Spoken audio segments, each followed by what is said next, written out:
Hello and welcome to another episode of the Sales Syndicate podcast. We're doing something slightly different today. We're at the TNW Conference in Amsterdam, so we're going to try and film with some of the guys that are exhibiting today. Fingers crossed we can get the likes of Miro, ClickUp, Aircall.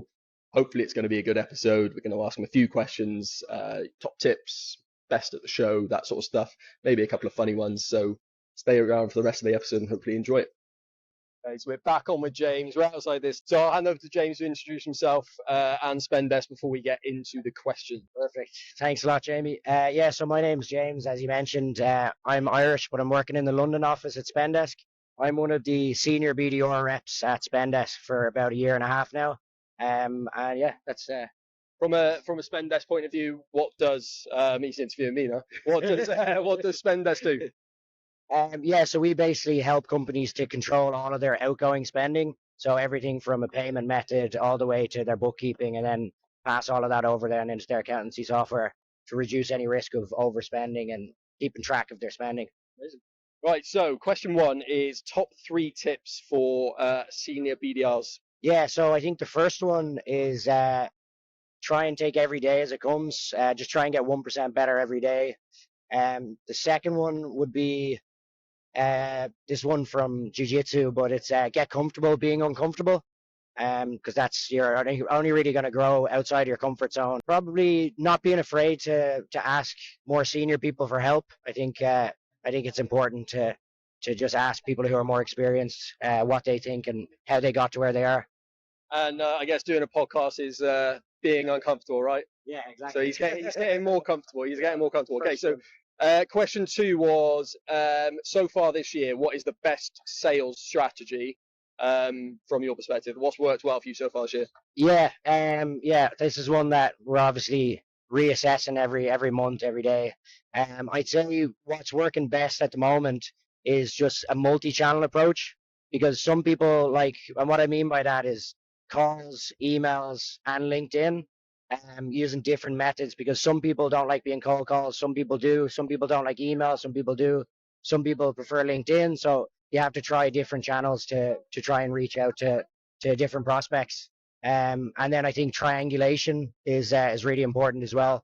Not just going for the person, your KDM or your key decision maker, and speaking to it. Multi-threading. Yeah, multi-threading. Yeah, exactly. So going to different contexts to try and get information from them, and then working your way up to the person you want to speak to. Have you, in terms of trying LinkedIn, have you tested any voice notes yet? Yeah. We've just started them in the last couple of weeks off the back of some good advice from Sophie Ellis at Lunio, and she said it's literally like a number one game changer for like that first hook. Yeah. It's been really good. Have you tried them at all? Yeah. I have. I started using them about 6 months into my role. So about this time last year, I found that people are a lot more inclined to firstly open it and listen to it, because people are with a text message, they can just read it on their lock screen and decide not to ever open it. Whereas with a voice note, if you just say quick question and then have a little voice note, they get a bit of curiosity, and it's more likely to get open and listened to. And I feel like it's a bit more personal, so people are more inclined to answer. And I've also recently just started, in the last couple of months, started taking videos and having the company's website in the background and then my face in a little ball. So we'll see how that works.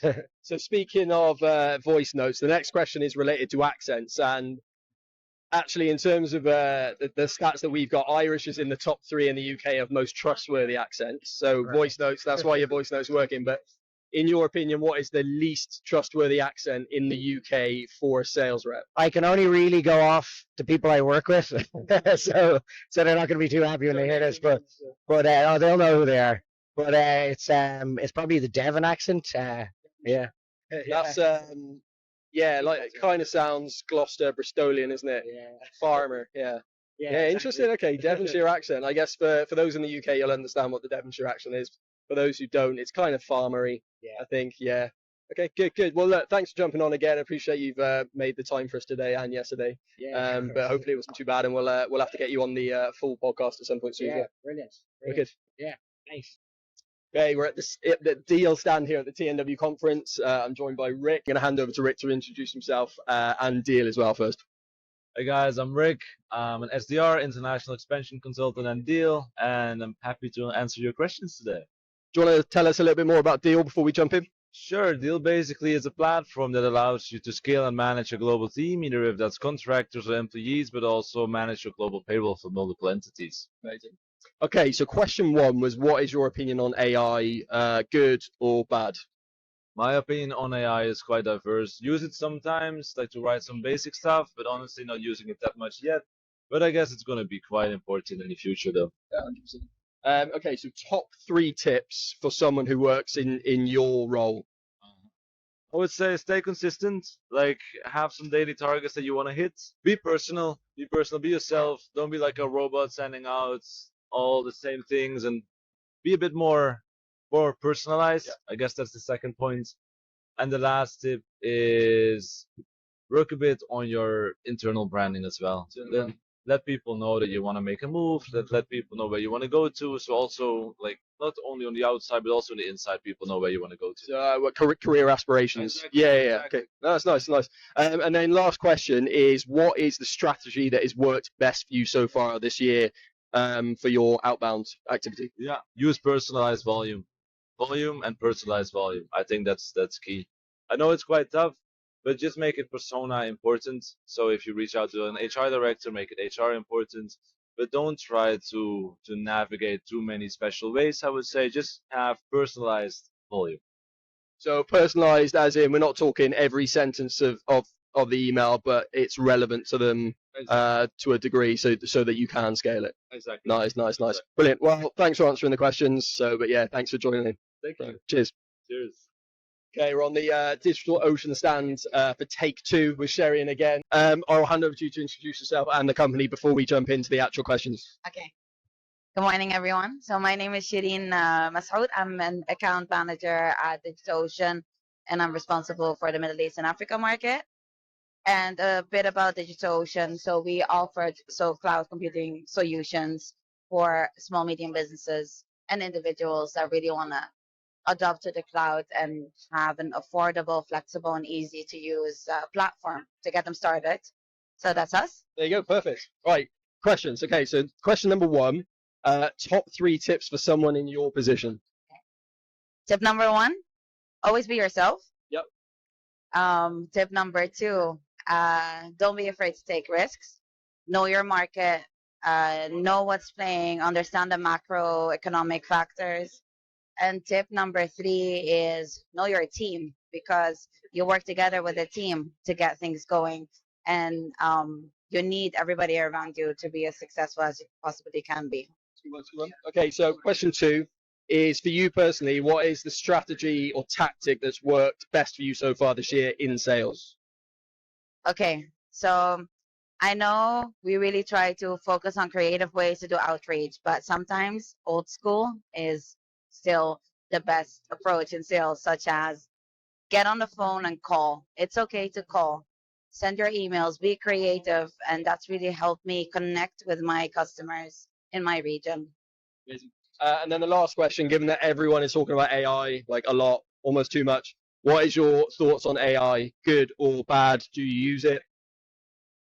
So I think it's good, because if we look 10 years ago, we wouldn't be where we are today without the technological improvements we've made and seen. And AI, I mean, everybody has used AI to write an email or 2. Everybody's used AI to come up with a business proposal. So I love it. It helps me save time. It still challenges me, but work smarter. Use what you have. That's it. Perfect. See, that wasn't too hard, was it? All right, hopefully we don't have to come back for a 3rd time. Right. Well, have a good rest of your show. Yeah. Okay, so I'm here with Dan at the Moss booth. I think we've actually got Kerry Ann. She's going to come on our podcast. Yeah. So she said she's going to come on a podcast. You've got to show her how it's done, so no pressure. Okay, no Okay, pressure. so I'll hand it over to you to introduce yourself and the company first, and then we'll do the questions. So, yeah, over to you. Hi, my name is Dan. I'm head of sales at Moss. I had the opportunity to set it up in the Dutch market about 2 years ago. What we do is spend management, mainly based on the cards that we have, and we automate everything from pre-accounting up until the accounting part, and then we can send it through with an API. So yeah, that's a little bit about me. Amazing. I know Nathan, he works in finance. He's been looking at it as well. So there you go. So question 1 is top 3 tips you would give someone in your position, which is head of sales. Ooh, that's a very good question. The top 3 tips I would have for somebody who's a head of sales is 1, don't lose your passion for sales. So that means do your own cold calls, still do your own demos, make sure that you're in touch with the actual process that you're trying to improve on a daily basis. The number 2 tip that I would have is try to get a good network of other heads of sales and learn from them, because you often feel very alone as a head of sales and trying to solve everything. You're not alone. Go to other people and get a good network. And the number 3 tip that I would have is just really enjoy your work. It's a lot of stress usually.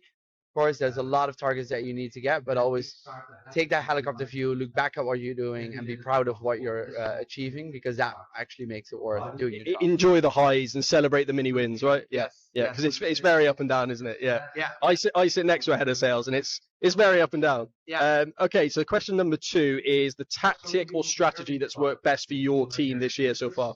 So the best tactic that we used in the past year, I would say it's still cold calling. Sometimes you have to kick that door in. Us as a product at Moz, we are very new to the market, especially in the Dutch market. And we need to make people aware of what we do. How do you do that? Is by calling them up and explaining what you do. And if it's a no, it's a no. But often they do actually want to talk to us and they want to know, what do you do? There's this misconception of cold calling not working, but I think it's bad cold calling doesn't work.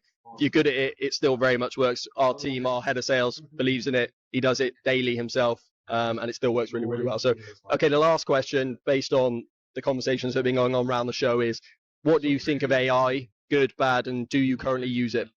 We don't currently use it. I do think it's good for the future.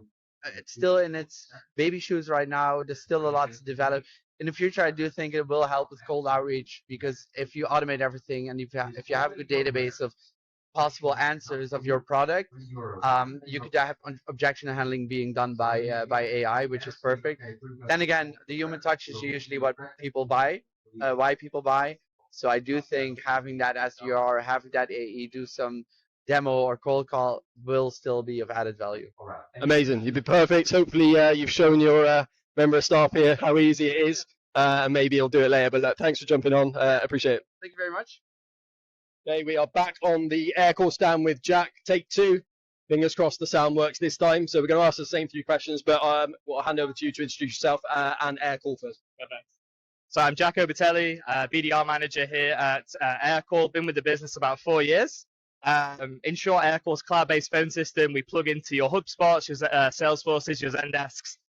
We're here to make end users more productive if you're maybe working across sales or support. And we're there also to empower managers. We basically shine a light on what good looks like. We make top performers scalable.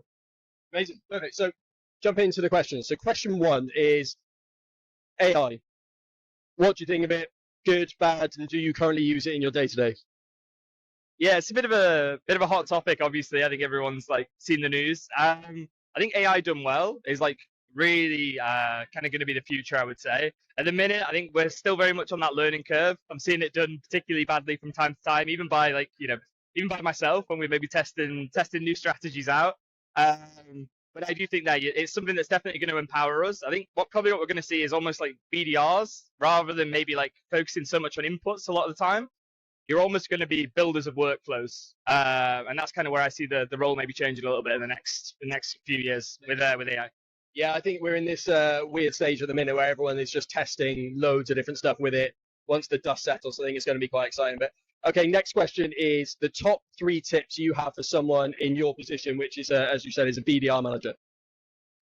Yeah, I think nail your ICP, drill it in. I think what we've done here at the UK, in the UKI BDR team at least, is we really looked at the outcomes we influence. We've almost prioritized them, and then we built them into the messaging that we're sending out. So we've also then, I think, lent into our cross-functional teams. So our partnerships team, our marketing team as well, just so that there's a lot of alignment over who we're reaching out to and making sure that we're maybe not being contradictory in our overall messaging. I think second would be keep inputs high. Genuinely, I know that there's a bit of a temptation of finding that silver bullet.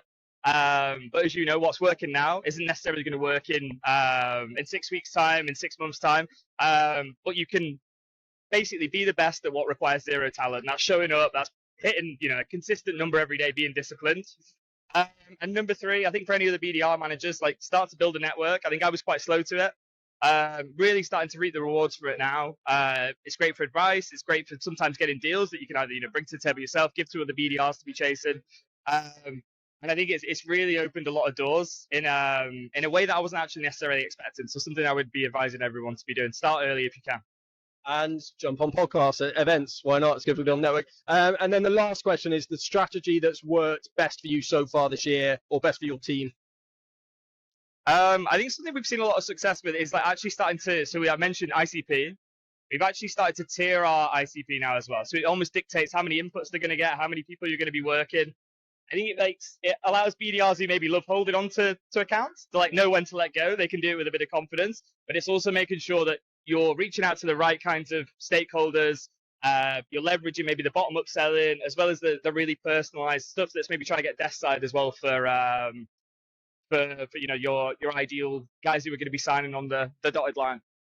Well, go and check Aircall out, Jack. Appreciate it. Making you do it again, so I appreciate it, and have a good rest of the show.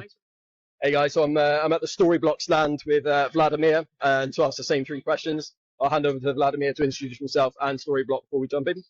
Hello, I'm Vladimir. Good to see you. I'm account executive with Storyblok, and what Storyblok does is a headless CMS platform.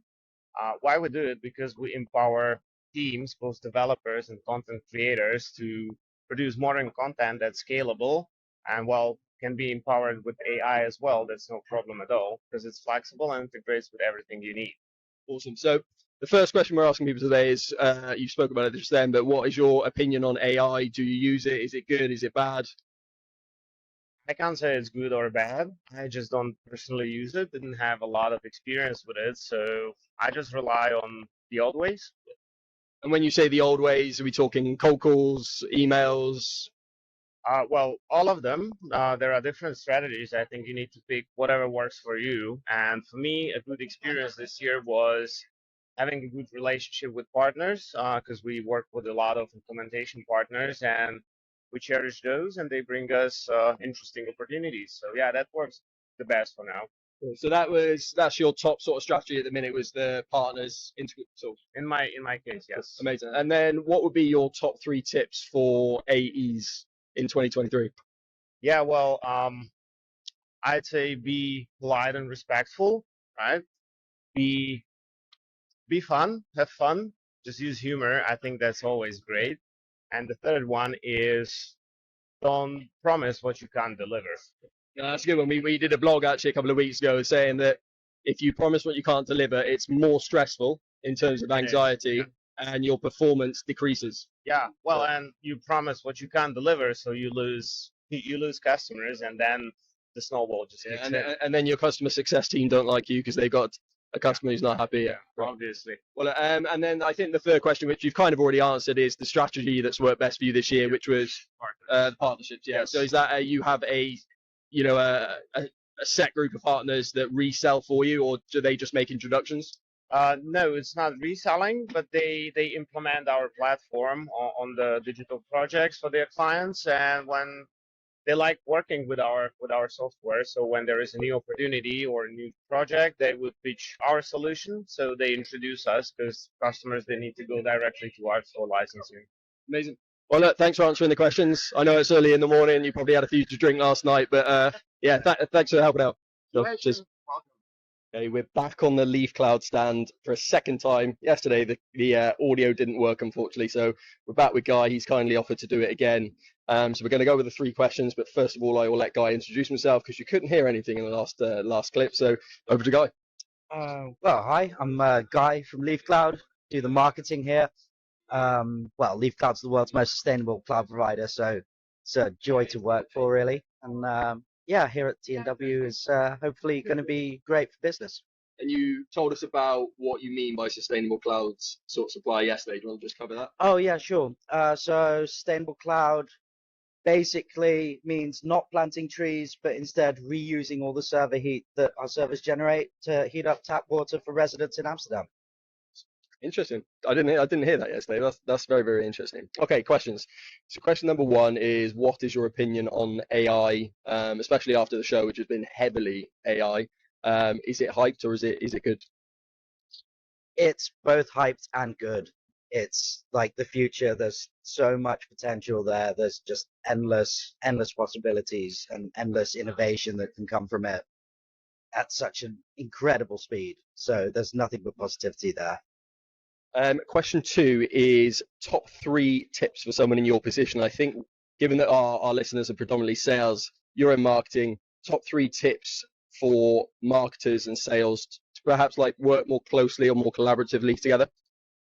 Yeah, sure. I guess number one is know who you're selling to, right? That's know the people that you're trying to reach, that you're trying to inspire, or that you're trying to just sell to, and really get to know them, know what they want to have, and then offer that. And then the last question, perhaps the most interesting question, is, in your opinion, what is the least trustworthy accent for a sales rep in the United Kingdom? Gonna get in trouble with some family back home, but it's gonna be Brummy. Yeah, it's actually in the report that we found, Brummy was literally bottom, down with Scouse. I said Brummy. I've put Brummy all over the internet the last couple of weeks, so gladly I've not actually bumped into any Brummies here, but there you go. Sure. Most trustworthy is Northern, apparently. There you go. So who knew? I wouldn't have said Northern, but there you go. Anyway, thanks for jumping on again. We'll probably see you when we loop around later, and hopefully later for a couple of drinks as well. Cheers. Brilliant. Yeah. Cheers.